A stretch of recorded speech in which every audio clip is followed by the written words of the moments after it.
अमर फल। एक दिन राजा विक्रमादित्य शिकार खेलते खेलते एक ऊंचे पहाड़ पर आए। वहां उन्होंने देखा एक साधु तपस्या कर रहे हैं। साधु की तपस्या में विघ्न ना पड़े, यह सोचकर वे उन्हें श्रद्धापूर्वक प्रणाम करके लौटने लगे। जैसे ही वो वापस जाने लगे, साधु ने रोक दिया। ठहरो विक्रमादित्य, मैं तुम्हारे शिष्टता से प्रसन्न हूँ। यह कहकर साधु ने विक्रमादित्य को एक फल देते हुए कहा, जो कोई भी इस फल को खाएगा वह तेजस्वी और गुणवान पुत्र प्राप्त करेगा। राजा विक्रमादित्य ने वह फल सहर्ष स्वीकार कर लिया और साधु से आशीर्वाद लेकर अपने महल की ओर लौट पड़े। चलते चलते मार्ग में अचानक उन्होंने देखा कि एक स्त्री घबराई हुई सी दौड़ रही है। विक्रमादित्य भी उसके पीछे पीछे दौड़ने लगे। उन्होंने देखा कि वह औरत एक कुएं के पास जाकर रुक गई।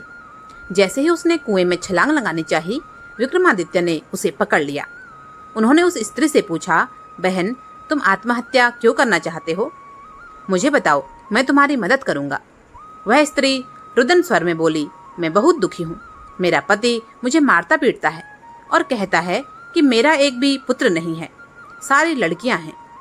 उस स्त्री की दास्तां सुनकर राजा विक्रमादित्य को उस पर दया आ गई।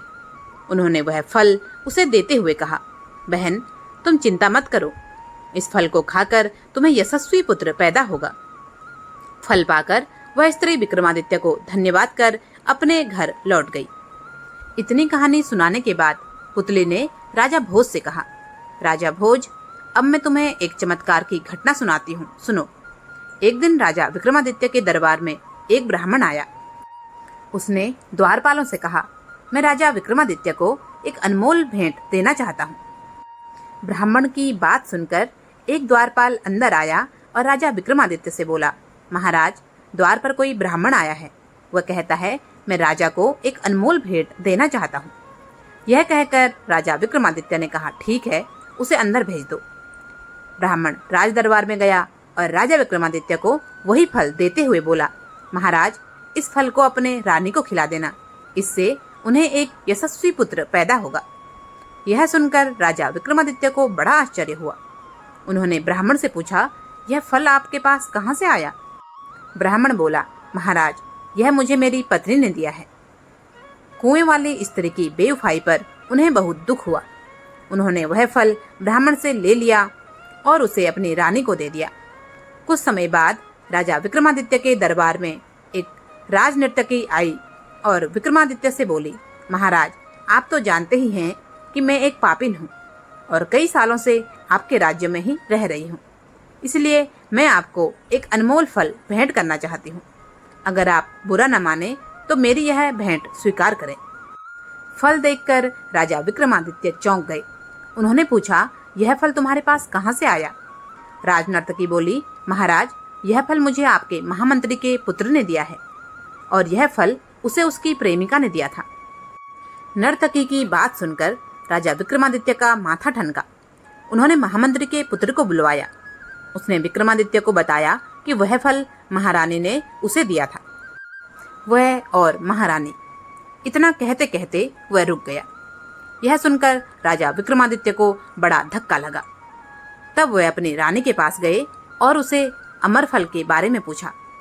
रानी ने नाटक करते हुए बताया, महाराज, मैंने तो वह फल आपसे लेते ही खा लिया था। यह सुनकर विक्रमादित्य ने वह फल रानी को दिखाते हुए कहा, झूठ मत बोलो, तुमने वह फल नहीं खाया। यह सुनकर रानी के होश उड़ गए। उसकी चोरी पकड़े जाने पर वह भय से थर थर कांपने लगी और मूर्छित होकर नीचे गिर पड़ी। विक्रमादित्य को इस बात का गहरा सदमा पहुंचा। वह राजपाट त्याग कर जंगल में जाकर साधना करने लगे। इसकी सूचना तुरंत इंद्रदेव को लग गई। वे उनके परम भक्त थे। इस तरह विक्रमादित्य को जंगल में तपस्या करते देखा देवराज इंद्र को उनके राज्य की चिंता हो गई। उन्हें लगा कहीं ऐसा न हो कि कोई विक्रमादित्य की अनुपस्थिति का फायदा उठाकर उनके राज्य पर हमला कर दे। यह सोचकर इंद्र ने अपना एक दूत राजा विक्रमादित्य का रूप धरकर उनके राज्य में भेज दिया। कई वर्षों तक तपस्या करने के बाद राजा विक्रमादित्य के मन में आया कि एक बार अपने राज्य में वापस जाकर अपनी प्रजा का हाल देखें। यह विचार कर अपनी राजधानी वापस लौट आए। जैसे ही वह अपने महल के द्वार पर पहुंचे, देवदूत ने उन्हें रोक कर पूछा, कौन हो तुम?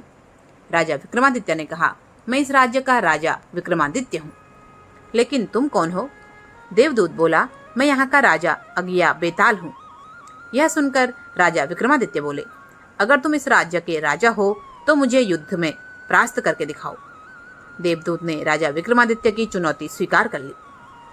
इस युद्ध में विक्रमादित्य ने देवदूत को पराजित कर दिया।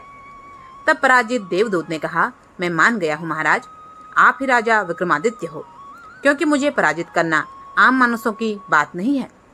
आज से मैं आपके अधीन हूँ। जब भी आपको मेरी आवश्यकता पड़े मुझे याद कर लेना, मैं फौरन आपके सामने हाजिर हो जाऊंगा। लेकिन जाने से पहले मैं आपको एक बात से सावधान करना चाहता हूँ। विक्रमादित्य ने पूछा, ऐसी कौन सी बात है अज्ञा बेताल? अज्ञा बेताल बोला, राजन, तुम्हारा एक दुश्मन हमारे राज्य में आ पहुंचा है। वह आपका पिछले जन्म का शत्रु है। इस समय वह योग और सिद्धि के द्वारा अपनी शक्ति को बढ़ा रहा है और आपको मारने की योजना बना रहा है। अगर उससे पहले आपने उसे मार दिया तो वर्षों तक आप पर कोई विपत्ति नहीं आएगी। यह कहकर वह देवदूत आकाश मार्ग से उड़ गया। राजा विक्रमादित्य के वापस आते ही राज्य में खुशियां मनाई गई। जब विक्रमादित्य ने अपनी रानी के बारे में जानना चाहा तो उन्हें ज्ञात हुआ कि उनकी बेवफा रानी ने आत्महत्या कर ली है। पत्नी को भुलाकर विक्रमादित्य ने पुनः राजपाट संभाला और राज्य का सभी काम सुचारू रूप से चलने लगा। कुछ दिनों बाद राजा विक्रमादित्य के दरबार में एक योगी आए। उन्होंने राजा को एक फल दिया। उसे हाथ में लेते ही उस फल के 2 टुकड़े हो गए। उस फल के 2 टुकड़ों के बीच से एक बेश कीमती लाल निकला। राजा विक्रमादित्य ने योगी से उस लाल का कारण पूछा तो उन्होंने बताया, राजन, यह हमारी संस्कृति है कि राजा, विद्या और सन्यासी के द्वार पर कभी खाली हाथ नहीं जाना चाहिए। यह सुनकर विक्रमादित्य बोले, योगीराज, मैं इस भेंट के बदले में आपको क्या दूं? योगी ने कहा, राजन, अगर आप मुझे कुछ देना ही चाहते हैं तो मेरे निवास स्थान पर अकेले आकर मुझसे मिलें। राजा विक्रमादित्य ने योगी को वचन दे दिया। वचन पाकर योगी राजा को अपना पता ठिकाना बताकर वहां से चला गया। अगले दिन अपने वादे के अनुसार राजा विक्रमादित्य योगी के निवास स्थान पर पहुंच गए। उस समय योगी एक मंत्र को सिद्ध कर रहे थे। राजा विक्रमादित्य के पूछने पर योगी बोले, राजन, मैं जो मंत्र सिद्ध कर रहा हूँ उसे सिद्ध करने में एक ऐसी सौ की आवश्यकता पड़ेगी जो यहाँ से बहुत दूर शमशान पर एक पेड़ पर उल्टा लटका हुआ है। बेताल नामक उस मुर्दे को लाना कोई हंसी खेल का काम नहीं है। अगर आप उस सौ को यहाँ हमारे पास ले आओ तो मेरी यह सिद्धि पूर्ण हो जाएगी। विक्रमादित्य योगी को वचन देकर सौ को लाने के लिए शमशान की ओर चल पड़े। शमशान में पहुंचकर विक्रमादित्य ने पेड़ पर उल्टे लटके बेताल को बड़ी मुश्किल से नीचे उतारा और कंधे पर लाद कर योगी के पास ले जाने की कोशिश की, लेकिन बार बार उनकी असावधानी का फायदा उठाकर वह उड़ जाता और शमशान में उसी पेड़ पर उल्टा लटक जाता। ऐसा 24 बार हुआ। हर बार बेताल रास्ते में विक्रमादित्य को एक कहानी सुनाता और वापस उसी पेड़ पर लटक जाता। 25वें दिन बेताल ने राजा विक्रमादित्य से कहा, राजन, तू मुझे जिसके पास ले जा रहा है वह कपटी और धूर्त है। वास्तव में उसे मेरी नहीं तेरी जरूरत है, क्योंकि आज उसकी सिद्धि का अंतिम दिन है। तू जैसे ही मुझे उसके पास ले जाएगा वह देवी के चरणों में तुझे सिर झुकाने के लिए कहेगा।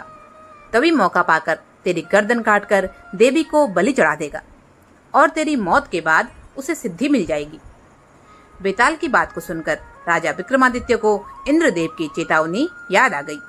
उन्होंने बेताल का धन्यवाद किया और उसे कंधे पर लादकर योगी के पास लेकर चले गए। यह देखकर योगी बहुत प्रसन्न हुआ और विक्रमादित्य को देवी के चरणों में सर झुकाने को कहा। तभी विक्रमादित्य बोले, योगीराज, मैं एक राजा हूँ, मुझे सिर झुकाना नहीं आता। आप मुझे सिर झुकाने की विधि बता दो। योगी ने जैसे ही विधि बताने के लिए अपना सिर देवी के चरणों में झुकाया, विक्रमादित्य ने तलवार से उसकी गर्दन धड़ से अलग कर दी। देवी बलि पाकर बहुत प्रसन्न हुई। उन्होंने विक्रमादित्य को 2 बेताल सेवक दिए और कहा, विक्रमादित्य, जब भी तुम इन्हें याद करोगे यह तुम्हारी सेवा में उपस्थित हो जाएंगे। राजा विक्रमादित्य की तीक्ष्ण बुद्धि से प्रसन्न होकर देवताओं ने भी पुष्प वर्षा कर दी। विक्रमादित्य देवी का आशीर्वाद पाकर अपने महल को वापस लौट आए। यह कथा सुनकर पुतली बोली, राजा भोज, यह थी विक्रमादित्य की शौर्य गाथा। अब तुम खुद निर्णय करो। अगर तुम में राजा विक्रमादित्य जैसे गुण हैं तो तुम इस सिंहासन पर बैठने के अधिकारी हो, अन्यथा नहीं। यह कहकर दूसरी पुतली भी वहां से अदृश्य होकर सिंहासन पर जाकर अपने स्थान में समा गई। राजा भोज को कुछ समझ में नहीं आ रहा था, इसीलिए उन्होंने दूसरे दिन भी सिंहासन पर बैठने का विचार त्याग दिया और वापस अपने शयन कक्ष में लेट गए। आशा करती हूँ आज की कहानी आपको पसंद आई होगी। कहानी पसंद आए तो कृपया इसे एक लाइक जरूर करें, चैनल को सब्सक्राइब करें और ज़्यादा से ज़्यादा लोगों तक शेयर करें। अंत तक वीडियो में बने रहने के लिए आपका बहुत बहुत धन्यवाद। जय जय श्री राम।